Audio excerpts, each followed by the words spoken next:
নমস্কার, কেমন আছেন সবাই? বেঙ্গলি ফুড ব্লগস চ্যানেলে আপনাদের সবাইকে স্বাগত জানাই। আজকে চলে এসেছি আবারও একটি নতুন রেসিপি নিয়ে। আজকে রেসিপি নিরামিষ আলু পটলের ঝোল। তো কিভাবে নিরামিষ আলু পটলের ঝোল বাদাম বাটা দিয়ে বাড়িতে একদম সহজ সরলভাবে রান্না করতে হয় তার রেসিপি আমি তোমাদের কাছে শেয়ার করব। তো চলো বেশি দেরি না করে ভিডিওটি শুরু করা যাক। ভিডিওটি প্রথম থেকে শেষ পর্যন্ত দেখা অনুরোধ রইল। তো দেখো বন্ধুরা, নিরামিষ পটল আলু ঝোল বানানোর জন্য দেখো প্রথমেই কিন্তু আমি পটলগুলোকে এইরকম সাইজ করে কেটে নিয়েছি। দেখো ওপর থেকে কিন্তু ছালটা একদমই তুলে দিয়েছি। দেখো আর দেখো একটাকে দুই ভাগ করে নিয়েছি। দেখো এই রকম কিন্তু দুই ভাগ করে নিয়েছি। তো দেখো আর এদিকে কিন্তু আলুগুলো আমি একটু বড় বড় সাইজ করে কেটেছি, আর আলুগুলোকে কিন্তু আগে থেকে আমি সিদ্ধ করে নিয়েছি। আগে থেকে কিন্তু আমি সিদ্ধ করে রেখেছি। তো চলো এবার নিরামিষ পটল আলু ঝোল বানানোর জন্য যে যে মশলার প্রয়োজন সেগুলো আমি তোমাদেরকে দেখাচ্ছি। তো দেখো বন্ধুরা, নিরামিষ আলু পটলের ঝোল বানানোর জন্য কিন্তু প্রথমে যে মশলাগুলো নিয়েছি সেগুলো দেখো আমি আগে থেকে বেটে রেখেছি। দেখো এখানে জিরে বেটে রেখেছি, এখানে আদা বেটে রেখেছি, আর এখানে লঙ্কা, 3টা শুকনো লঙ্কা ভালো করে বেটে রেখেছি, আর এখানে একটা গোটা তেজপাতা দেখো 2 ভাগ করে রেখেছি, আর এখানে দেখো আমি কিন্তু বাদাম বেটে রেখেছি। তো বাদাম কিন্তু আমি ঘরেই ভেজেছিলাম, সেই ভাজা বাদাম কিন্তু আমি বেটে রেখেছি। তো দেখো আর এখানে আমি কিষান ফ্রেশ টমেটো সস নিয়েছি। দেখো আমি কিন্তু আজ টমেটো ব্যবহার করব না, টমেটো সস দিয়েই কিন্তু রান্নাটা করব। তো চলো গ্যাসে আমি কড়াইটা বসিয়ে দিই পটলগুলোকে ভেজে নেওয়ার জন্য। তো দেখো বন্ধুরা, আমি কিন্তু পটল ভাজার জন্য গ্যাসে কড়াই বসিয়ে দিয়েছি, আর কড়াইটাও কিন্তু হালকা গরম হয়ে গেছে। দেখো আমি অল্প পরিমাণ সাদা তেল দিয়ে দিলাম। তেলের পরিমাণটা কিন্তু খুব বেশি কম করে দিলে হবে না, আবার খুব বেশি করে দিলেও হবে না। তো এরকম মিডিয়াম তেলটা দিতে হবে যাতে করে পটলটা খুব সুন্দরভাবে ভাজা হয়। তো দেখো গ্যাসের আঁচটা কিন্তু আমি বাড়িয়ে রেখেছি। এবারে অল্প অল্প করে পটলগুলো দিয়ে দিচ্ছি। তেলটা কিন্তু খুব বেশি গরম করতে হবে না, মিডিয়াম গরম করলেই হবে।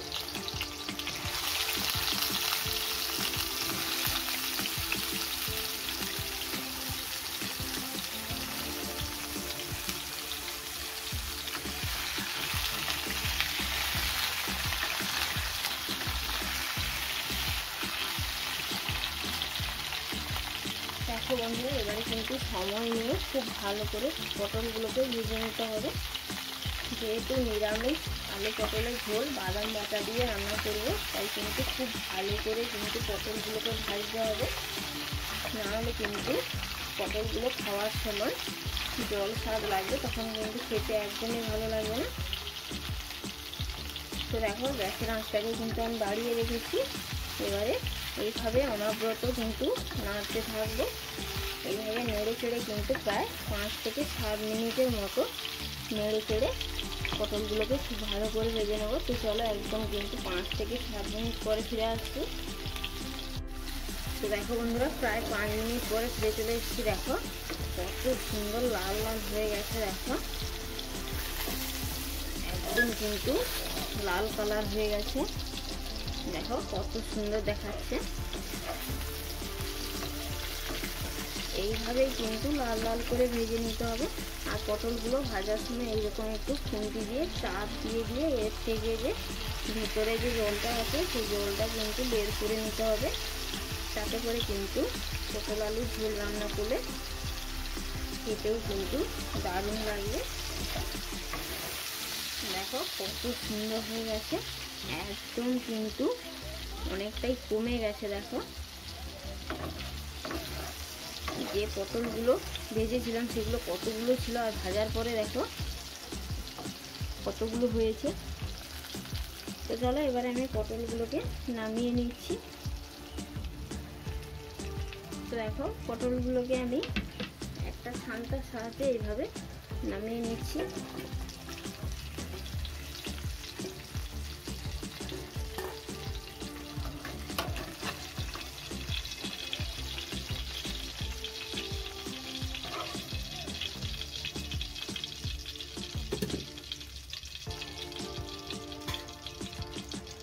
এবার দেখো কড়াইতে কিন্তু অল্প পরিমাণ তেল আছে, এই তেলেই কিন্তু রান্নাটা করব।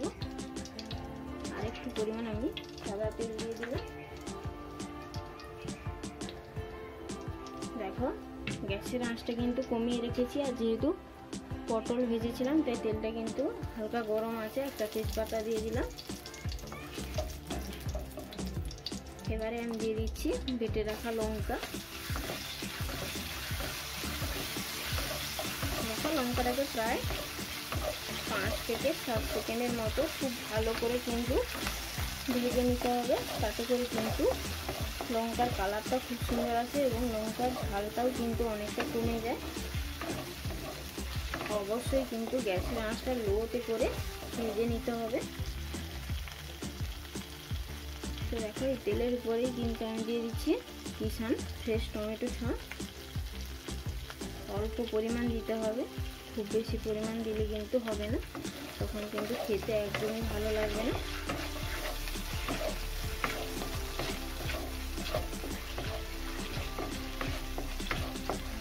দেখো গ্যাসের আঁচটা হালকা আমি বাড়িয়ে দিচ্ছি, লো টু মিডিয়ামে করে দিয়েছি।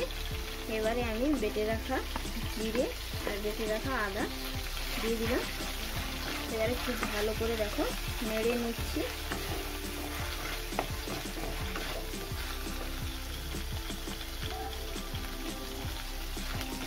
খুব ভালো করে কিন্তু নেড়ে নিচ্ছি। কত সুন্দর দেখো তেলটা কিন্তু ছেড়ে গেছে।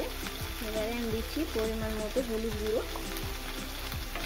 যেহেতু আগে থেকে আমি পটলে হলুদ মাখিয়ে রেখেছিলাম তাই হলুদের পরিমাণটা আমি অল্পই ব্যবহার করেছি।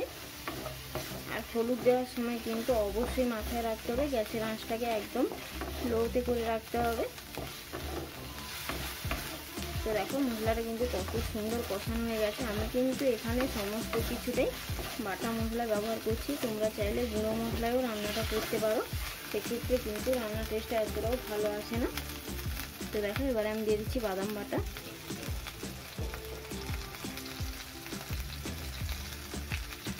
এবারে দেখো খুব ভালো করে কষিয়ে নিচ্ছি। এবারে গ্যাসের আঁচটা আমি বাড়িয়ে দিয়েছি। এবারে খুব ভালো করে মশলাটাকে আমি কষাতে থাকছি। প্রায় 1 থেকে 1.5 মিনিটের মতো কিন্তু খুব ভালো করে কষাতে হবে। আর এইভাবে নিরামিষ আলু পটলের ঝোল যদি বাদাম বাটা দিয়ে বানানো যায় তাহলে তো আর কোনো কথাই হয় না, খেতে কিন্তু দুর্দান্ত স্বাদের লাগে।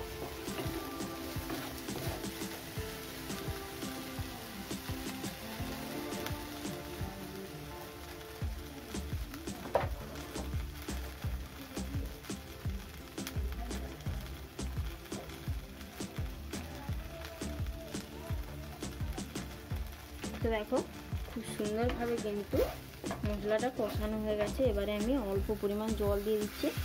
খুব বেশি পরিমাণ জল দেওয়ার দরকার নেই, অল্প পরিমাণই জল দিতে হবে। খুব বেশি পরিমাণ জল দিলে কিন্তু তাতে করে রান্নার টেস্টটা একদমই ভালো আসে না। তো এবারে আমি দিয়ে দিচ্ছি সেদ্ধ করে রাখা আলুগুলো।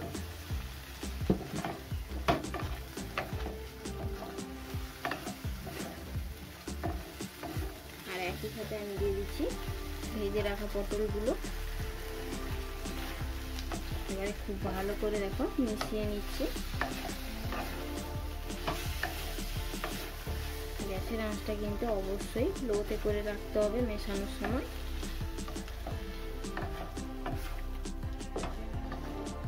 দেখো খুব ভালো করে কিন্তু মেশানো হয়ে গেছে। এবারে আমি গ্যাসের আঁচটা বাড়িয়ে দিচ্ছি।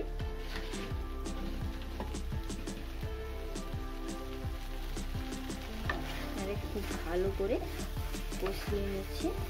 আর যেহেতু আগে থেকে আলু সেদ্ধ করা আছে আর পটলগুলো ভাজা আছে তাই খুব বেশি সময় ধরে কিন্তু কষাতে হবে না, অল্প পরিমাণ কষালেই হবে। নিচে লেগে যাচ্ছে তাই আমি অল্প পরিমাণ জল দিয়ে দিলাম।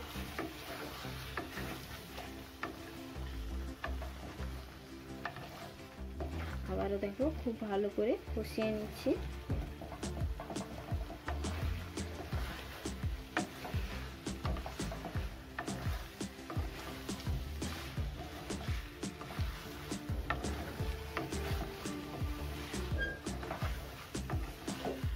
রান্নাটা কিন্তু যত ভালো করে কষানো হবে রান্নাটা খেতেও কিন্তু তত ভালো লাগবে।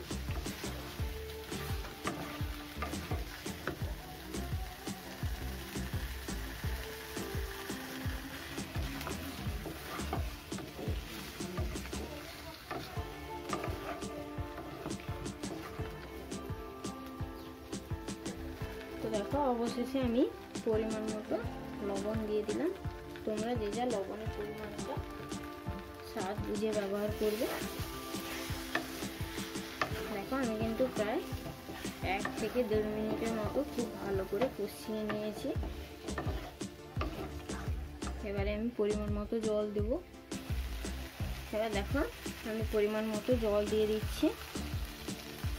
খুব বেশি পরিমাণ জল দিলে কিন্তু তখন রান্নাটা ঠিকঠাক হবে না, কালারটাও ঠিক আসবে না, আর খেতেও কিন্তু একদমই ভালো লাগবে না। তো মিডিয়াম করে জলটা দিতে হবে।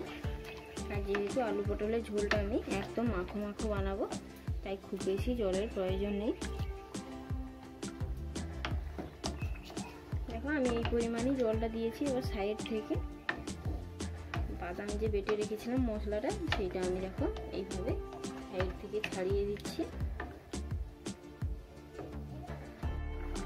তো দেখো বন্ধুরা জলটা কিন্তু খুব সুন্দরভাবে দেখো ফুটে উঠেছে। আমি কিন্তু এই সময় গ্যাসের আঁচটা হাইতে করে রেখেছিলাম। এবারে গ্যাসের আঁচটা একদম লো টু মিডিয়ামে করে দিচ্ছি। লো টু মিডিয়ামে করে এবারে 5 থেকে 7 মিনিট কিন্তু খুব ভালো করে পটল আর আলুগুলোকে সিদ্ধ হতে দেবো। তো চলো 5 থেকে 7 মিনিট পরে ফিরে আসছি। তো দেখো বন্ধুরা প্রায় 5 থেকে 7 মিনিট পরে ফিরে চলে এসেছি। এবার দেখবো দেখো রান্নাটা কতটা সুন্দর হয়েছে। তো দেখো রান্নাটা দেখো কত সুন্দর হয়েছে। আলুগুলো যেহেতু আগে থেকে সিদ্ধ করা আছে তাই দেখো খুবই সুন্দরভাবে আরও সিদ্ধ হয়ে গেছে। আর পটলগুলোও কিন্তু খুব সুন্দরভাবে সিদ্ধ হয়ে গেছে। এবারে আমি অবশেষে দিয়ে দেবো অল্প গরম মশলার গুঁড়ো। দেখো অল্প পরিমাণ ওপর থেকে এইভাবে ছড়িয়ে দিচ্ছি। খুব বেশি দিলে কিন্তু তেতো লাগবে। এবারে আমি গ্যাসের আঁচটা একদম বন্ধ করে দিচ্ছি। এবারে খুব ভালো করে খুন্তি দিয়ে আবারও একবার নেড়ে দিচ্ছি। তো দেখো কত সুন্দর হয়েছে রান্নাটা, একদম কিন্তু মাখো মাখো হয়েছে। দেখো দেখো দেখেই কিন্তু বুঝতে পারছো কতটা সুন্দর হয়েছে। এটা কিন্তু যেমনই দেখতে সুন্দর তেমনই কিন্তু খেতেও অসাধারণ লাগে।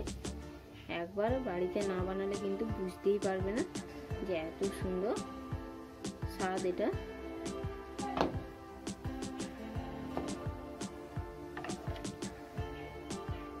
তো চলো আমি কিন্তু বেশি কথা বাড়াবো না, ভিডিওটি এখানেই শেষ করবো। সবাই ভালো থাকবেন, সুস্থ থাকবেন, সাবধানে থাকবেন। ভিডিওটি ভালো লাগলে অবশ্যই আমাকে কমেন্টে জানাবেন, লাইক ও শেয়ার করবেন, চ্যানেলটি সাবস্ক্রাইব করবেন। আবারও ফিরে আসবো একটি নতুন রেসিপি নিয়ে। তো চলো নমস্কার।